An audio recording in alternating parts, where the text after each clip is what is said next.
با درود به همه، خیلی خوشحالم که در جمع شما هستم. من بیش از 30 ساله که در شهر زاگرب در جمهوری کرواسی زندگی میکنم. حرفه اصلی من پزشکیه، اما به دلیل علاقه‌ای که به ادبیات و فرهنگ جهان دارم، نه فقط ادبیات و فرهنگ ایران، در کنار کار اصلیم به کار ترجمه متون ادبی هم میپردازم و تا به حال بیش از 10 کتاب از زبانهای رایج در بالکان به زبان فارسی و برعکس ترجمه کردم. اما درباره کتابی که جدیداً منتشر شده به اسم جنگل ایزدباد و 3 قصه دیگر، باید بگم که این کتاب 4 قصه از اسطوره‌های اقوام اسلاف در خودش جا داده و نویسنده اون خانم ایوانا برلیچ ماژورانیچ هست. من حدود 20 سال پیش برای اولین بار با اسم این خانم و با کتاب‌هایشون آشنا شدم.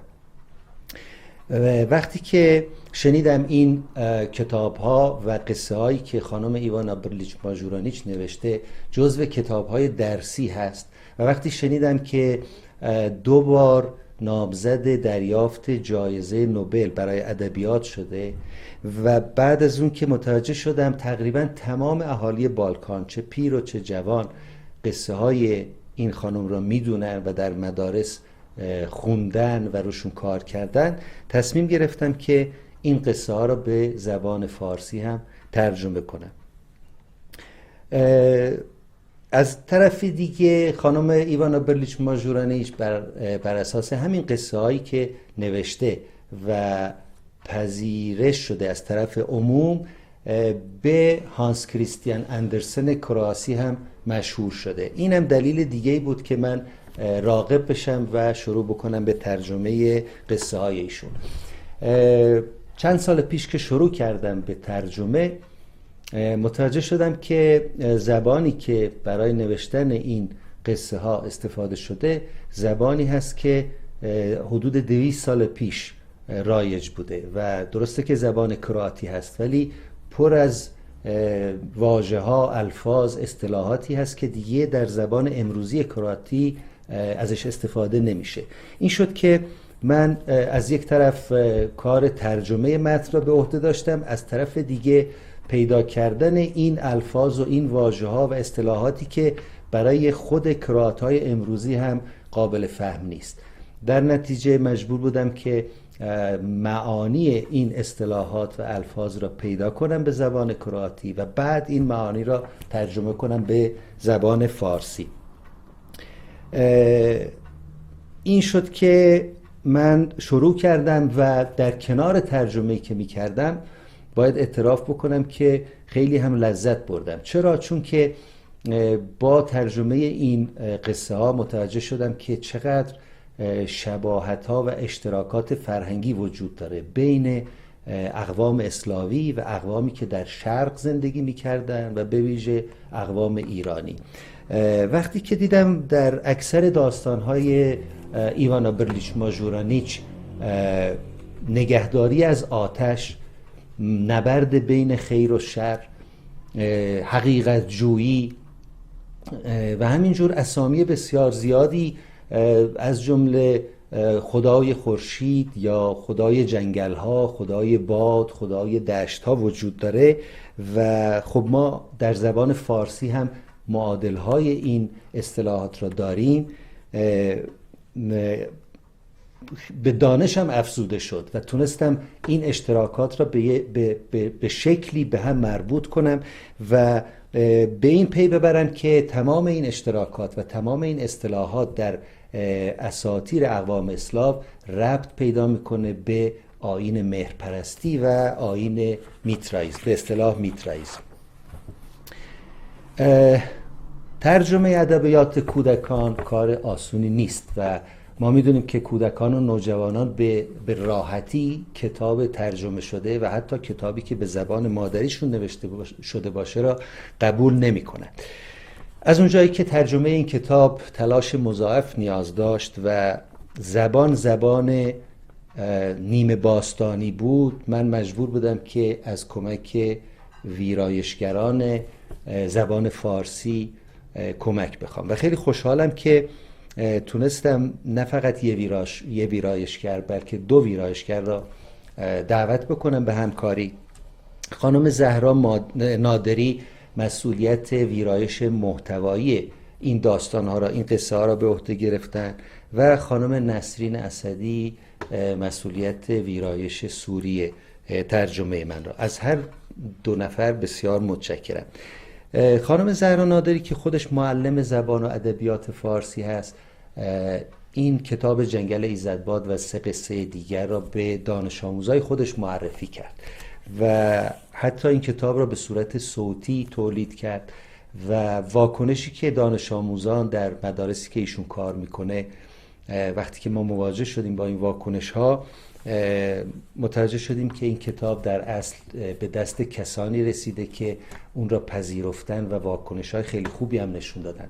تمام دانش آموزا شروع کردن به نقاشی کشیدن، به خوندن کتاب، فرستادن پیام های صوتی، پیام های ویدیویی، حتی شروع کردن به ضبط کردن نمایش عروسکی و تمام این کارهاشون رو در اختیار ما گذاشتن و من موفق شدم که همه این کارها رو به وزارت فرهنگ کرواسی هم منتقل بکنم. همه این نقاشی ها، پیام ها، ویدیوها و پیام های صوتی همه روی صفحه های اینترنتی وزارت فرهنگ جمهوری کرواسی قابل مشاهده هست. در کنار داستان هایی که ترجمه شده، من سعی کردم که یک معرفی دیگه هم داشته باشم از هنرهای نگارگران کرواسی.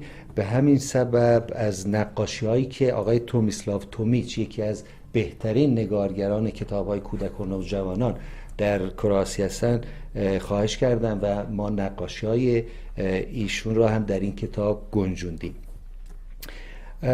هر کتابی که ترجمه میشه تولد دوباره پیدا میکنه و به تعداد زبانهایی که ترجمه شده دوباره متولد میشه. من شخصا خیلی خوشحالم که این کتاب جنگل ایزدباد دوباره متولد شده و من موفق شدم قصه های این کتاب را با لباس فاخر زبان فارسی زیباتر بکنم. در پایان از انتشارات شهاب ثاقب که مسئولیت نشر این کتاب را به عهده داشتن تشکر میکنم و همینجور از جناب آقای علی دهباشی که مسئولیت برگزاری شب ایوانا برلیچ ماژورانیچ در تهران را تقبل کردن و برگزار کردن. خیلی ممنون. Ne sjećam se točno kada sam prvi put čuo za Ivanu Brlić Mažuranić, no siguran sam da je to bilo prije više od 2 desetljeća. Tada sam već dobro svladao hrvatski jezik i počeo se zanimati za suvremenu hrvatsku književnost. Ivanu Brlić Mažuranić svi su uvijek spominjali s poštovanjem. Nazivali su je hrvatskim Hansom Christianom Andersenom. Po tome sam shvatio da je riječ o ozbiljnoj autorici, vrijednoj pažnje. Za svakog dječjeg pisca vjerojatno nema veće časti od one kada ga se usporedi s klasikom dječje književnosti Andersenom. Bilo mi je zanimljivo i to što je hrvatski Andersen žena, a ne muškarac. Kao i to da je pisala početkom 20. stoljeća u vrijeme kada su u svjetskoj književnosti spisateljice bile malobrojne. Kasnije sam saznao da je Ivana Brlić Mažuranić u par navrata bila kandidat za Nobelovu nagradu za književnost. Sve je to u meni budilo znati želju, ali dugo mi njezine knjige i priče nisu dolazile u ruke. Prvi bliži susret s Ivanom i s njezinim pričama bio je u vrijeme kada su moje kćerke krenule u osnovnu školu i kada su kući donijele njezine knjige Priča iz davnine i Šegrta Hlapića, onda sam shvatio da se radi o ozbiljnoj autorici. Koliko je Ivana Brlić Mažuranić važna za hrvatsku kulturu, shvatio sam i po tome što je na popisu obavezne lektire u osnovnoj školi. Tada sam se već bio okušao u prevođenju perzijskih pjesnika na hrvatski i počeo sam razmišljati o prevođenju u suprotnom smjeru, s hrvatskog na perzijski. Ideja o prevođenju Ivaninih priča bila je prisutna duže vrijeme, ali je čekala pravi trenutak. Drago mi je da sam se odlučio za taj prijevod nakon više prevedenih knjiga iza sebe i nakon više godina prevoditeljskog iskustva. Priče iz davnine možda jesu priče za djecu, ali nisu lagan prevoditeljski zadatak i traže iskusnog prevoditelja.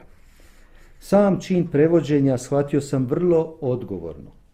To je djelo koje je napisano prije više od 100 godina. Dakle, nije pisano hrvatskim jezikom kakvim se danas govori. Pomalo arhaičan jezik Ivaninih priča predstavlja problem današnjim hrvatskim čitateljima. Tako da sam dosta vremena potrošio tražeći značenja nekih pojmova i birajući prave riječi.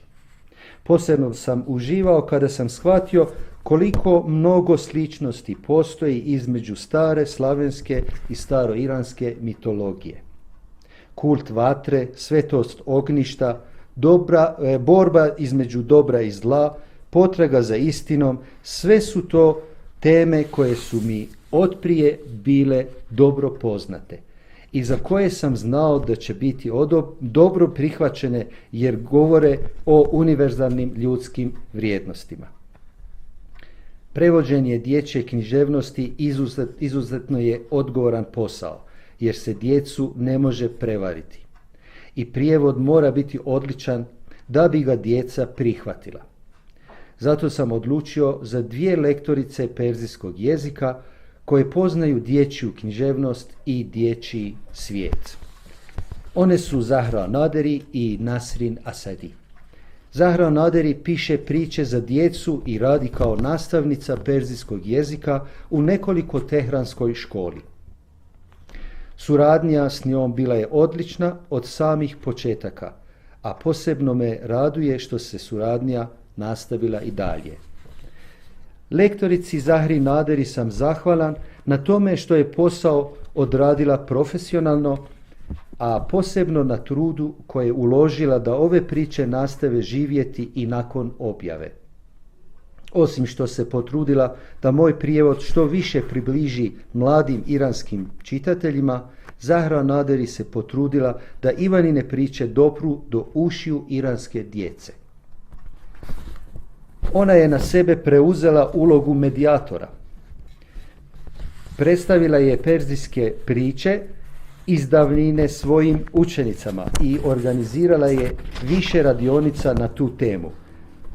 Kakve su reakcije izazvale njezine audio verzije priče iz davnine može se pogledati na stranicama Ministarstva kulture Republike Hrvatske. Drago mi je da perzijsko izdanje priča iz davnine i na vizualnom planu vjerno prenosi izvornik. Na tome posebno zahvaljujem hrvatskom izdavaču Goldenu Marketingu i ilustratoru Tomislavu Tomiću, koji su ustupili autorska prava i dozvolili korištenje ilustracija za perzijsko izdanje priča iz davnine. Iranci imaju odlične ilustratore dječjih knjiga, no ovim prijevodom htio sam iranskoj publici predstaviti jednog izvrsnog hrvatskog ilustratora i na taj način promovirati i likovni aspekt hrvatske kulture. Svaka se knjiga rađa onoliko puta koliko je prevedena.